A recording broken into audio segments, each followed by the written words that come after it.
केंद्र की मोदी सरकार ने एक बार फिर अपने फैसले से सभी को चौंका दिया है। जी हां, संसद का मानसून सत्र कुछ ही दिन पहले समाप्त हुआ है और इसके कुछ ही दिनों बाद संसद का विशेष सत्र 18 से 22 सितंबर को बुलाया गया है।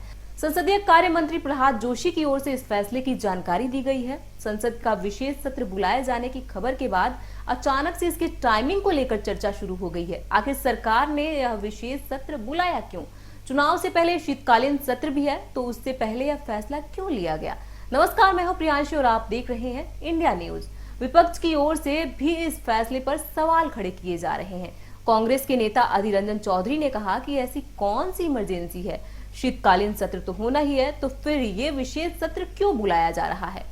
इसको लेकर अलग अलग चर्चा शुरू हुई है। सूत्रों की माने तो संसद के इस विशेष सत्र में मोदी सरकार एक देश एक चुनाव पर बिल लेकर आ सकती है। एक देश एक चुनाव का सीधा सा मतलब है कि देश में होने वाले सारे चुनाव एक साथ करा लिए जाएं। देश में वन नेशन वन इलेक्शन को लेकर बहस काफी समय से चल रही है। इसी साल जनवरी में लॉ कमीशन ने इसे लेकर राजनीतिक दलों से 6 सवालों के जवाब मांगे थे।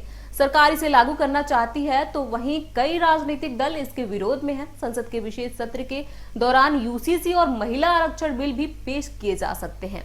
प्रधानमंत्री मोदी ने राज्यसभा में चर्चा के दौरान कहा था, क्या यह समय की मांग नहीं है कि हमारे देश में कम से कम मतदाता सूची तो एक हो? आज देश का दुर्भाग्य है कि जितनी बार मतदान होता है उतने ही मतदाता सूची आती है।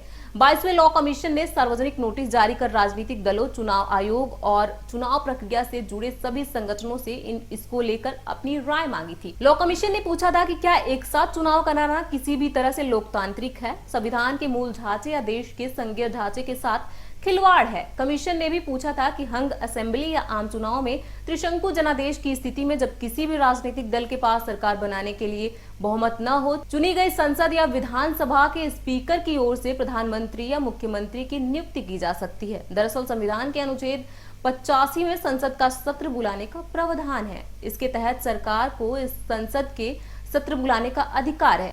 संसदीय मामलों की कैबिनेट समिति निर्णय लेती है, जिसे राष्ट्रपति द्वारा औपचारिक रूप दिया जाता है, जिसके जरिए संसदों को एक सत्र में बुलाया जाता है। आपको क्या लगता है कि इस विशेष सत्र में सरकार द्वारा कौन से बड़े फैसले लिए जा सकते हैं? आपको जो भी लगता है हमें कमेंट बॉक्स में लिख के जरूर बताएं।